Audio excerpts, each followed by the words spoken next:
क्या पी गया मैम से ngang मैम से हम से good dong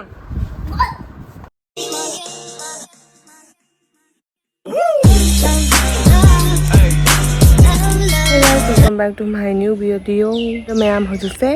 संगोंजा बाजार चकतोइनेको संगोंजा बाजार सको सिगिदि ख्वाइ चगु बाजार ओइरे द पूजा मांगी सु बाजार ओइरे को अदो केकी दिरेक्पा केकी दिरेक्ट बा हदु जिंगविनर सि बाजार ग द मैम एसे कोटी कोटा खर जिंगे तो बनेको अदो सिलचर चलगा हिंगे तो बने अदो ट्रैफिक की खनमला चनिंद्रबा हमा अदो आई चतरे अदो लखिपुर ओइना जेंगानी मैम दु जिंगविनर सि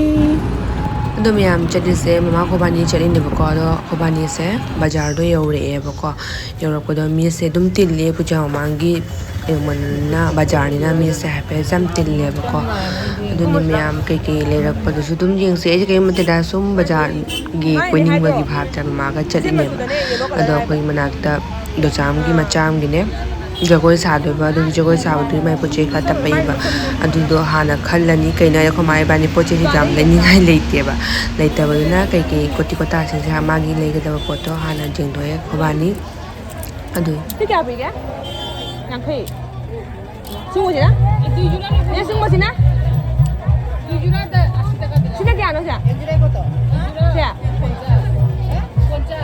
मैम से clip उबगा ngaubim tawebako haide ei clip collection thamase yam pamba haigada adumai oebako aduna aise clip uba mafam se ko changine ba mafam puna mo se sungba clip se sigata phangne ba dukan su phangda mare khangde bazar munda sigi phambam sigata yolame phaja phaja budi ya hore adu sumai clip se yam tangbai wane ei gisu atopa leibedo su jam thangde adumai se yam tangam me duni ma'am clip से इन खाली अपाम लेरक्सिरा खनबदो दो मोय pot से याम फजनदेबा होनो होनो लाव खरा दुगैदि फतबी Zara खा लेबा दुमाय तो खरा दुमायना ओये दुनि मैम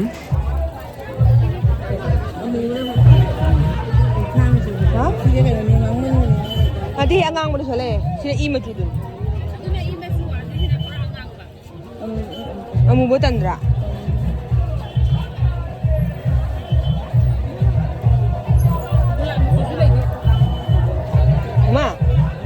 angawdaba yu angawdaba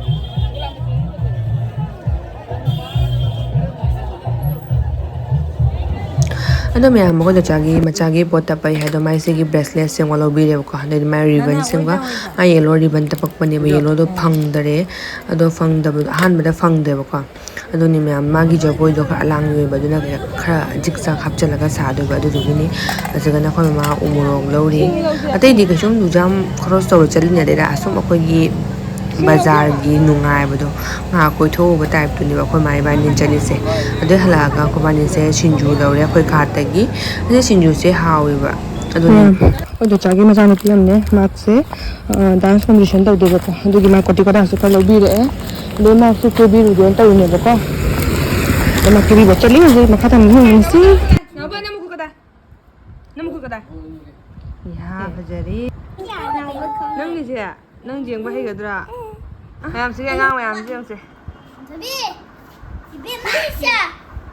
अगदं नुंदं से hands up ना तो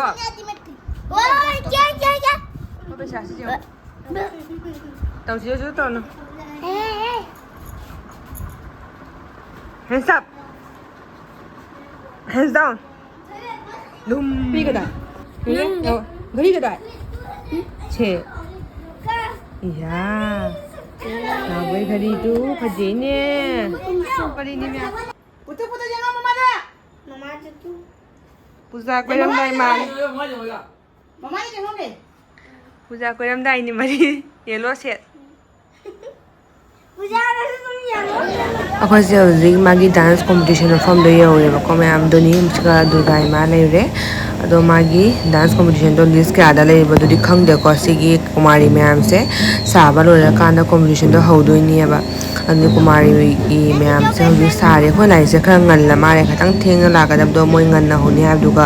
ngonna लाइनेबको सारे से कोई खुंद नतेबा तो को खुंद चलगा मागी कॉम्पिटिशन जे सारदोइनेबा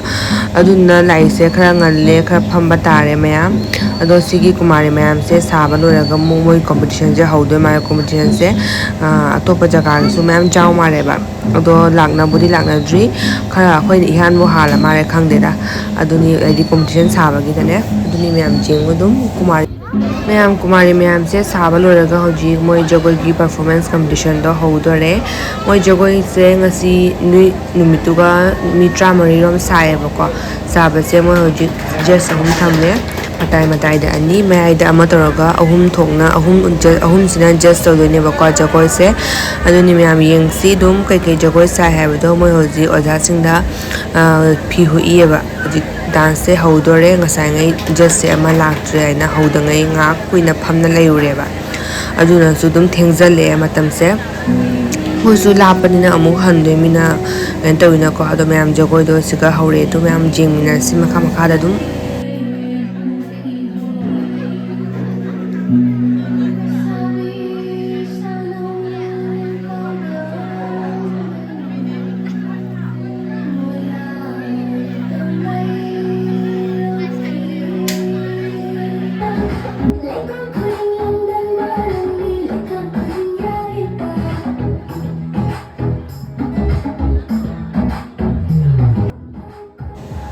ꯑꯗꯣ ꯃꯌꯥꯝ ꯁꯨꯃꯥꯏꯅ ꯇꯧꯅ ꯃꯌꯥꯝ ꯗꯥꯟꯁꯁꯦ ꯃꯥꯒꯤ ꯁꯥꯕ ꯂꯣꯏꯔꯒ ꯑꯩꯈꯣꯏ ꯑꯗꯨꯝ ꯍꯜꯂꯛꯑꯦꯕ ꯀꯩꯒꯤꯅꯣ ꯍꯥꯏꯗꯤ ꯑꯩꯈꯣꯏ ꯌꯥꯝ ꯊꯦꯡꯅ ꯂꯩꯕ ꯌꯥꯗꯦ ꯂꯥꯞꯄꯤꯕ ꯆꯠꯂꯤꯁꯦ ꯑꯗꯨꯗꯨꯅ